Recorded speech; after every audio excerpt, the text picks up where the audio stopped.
The Nectar of Devotion by His Divine Grace, A.C. Bhaktivedanta Swami, Prabhupāda. Chapter 24. Further Traits of Sri Krishna. After describing the different opulences of Krishna, Srila Rupa Goswami tries to further describe the transcendental beauties and qualities of the Lord as decorated, enjoying, pleasing, dependable, steady, and predominating. He is also described as a meticulous dresser and a magnanimous personality. These are generally considered to be the qualities of great personalities. It is said that a person is great if he is decorated with the qualities of being very merciful toward the unfortunate, very powerful, superior, chivalrous, enthusiastic, expert, and truthful. These decorations were manifested in the character of Krishna during his Govardhan Leela. At that time, the whole tract of land in Vrindavan was being disturbed by the rains sent by Indra, as described elsewhere above. At first, Krishna thought, "Let me retaliate against this vengeance of Indra by destroying his heavenly kingdom."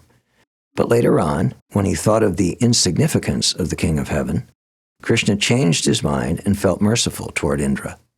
No one is able to tolerate the wrath of Krishna, so instead of retaliating against Indra, he simply showed his compassion for his friends in Vrindavan by lifting the whole of Govardhan Hill to protect them. When a person is seen to be always happy and is accustomed to speak smilingly, he is considered to be in the mode of enjoyment. This trait was found in Krishna when he appeared in the sacrificial arena of King Kamsa. It is described that the lotus-eyed Krishna entered amongst the wrestlers without being impolite to them, glanced over them with determination, and seemed to them just like an elephant attacking some plants. Even while speaking to them, Krishna was still smiling, and in this way he stood valiantly upon the wrestling dais. When one's characteristics are very sweet and desirable, his personality is called pleasing. An example of Krishna's pleasing nature is thus described in the Śrīmad-Bhāgavatam. One day, while Krishna was awaiting the arrival of Śrīmatī Rādhārāṇī by the bank of the Yamunā, he began to make a garland of kadamba flowers. In the meantime, Śrīmatī Rādhārāṇī appeared there, and at that time Murāri, Krishna, the enemy of Mura, glanced over Radharani very sweetly. Any person who is reliable in all circumstances is called dependable.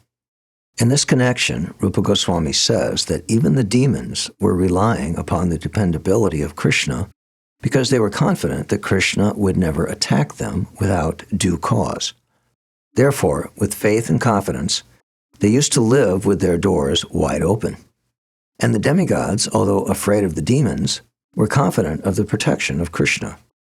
Therefore, even in the midst of danger, they were engaged in sportive activities. Persons who had never undergone the reformatory ritualistic ceremonies of the Vedas were confident that Krishna would accept only faith and devotion, and so they were engaged in Krishna consciousness and were freed from all anxieties. In other words, all kinds of men, from the demigods down to the uncultured, can rely on the causeless mercy of the Supreme Lord. A person who is not disturbed, even in a situation of reverses, is called steady.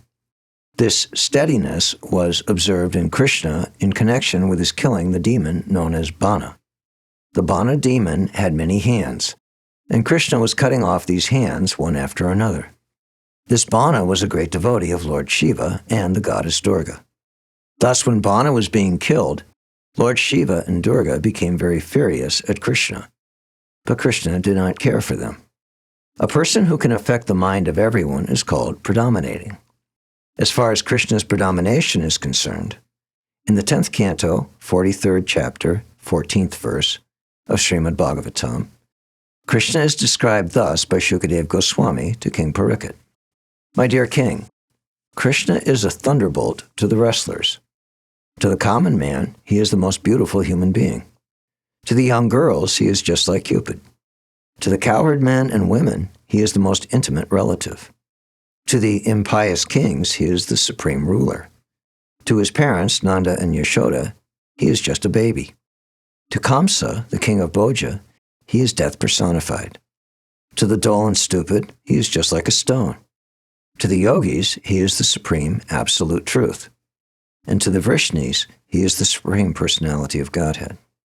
In such a predominating position, Krishna appeared in that arena along with his older brother, Balaram. When Krishna, the reservoir of all mellows, was present in the arena of Kamsa, he appeared differently to the different persons who were related to him in different mellows. It is stated in the Bhagavad-gita that he appears to every person according to one's relationship with him. Sometimes learned scholars describe predominating to mean a person intolerant of being neglected.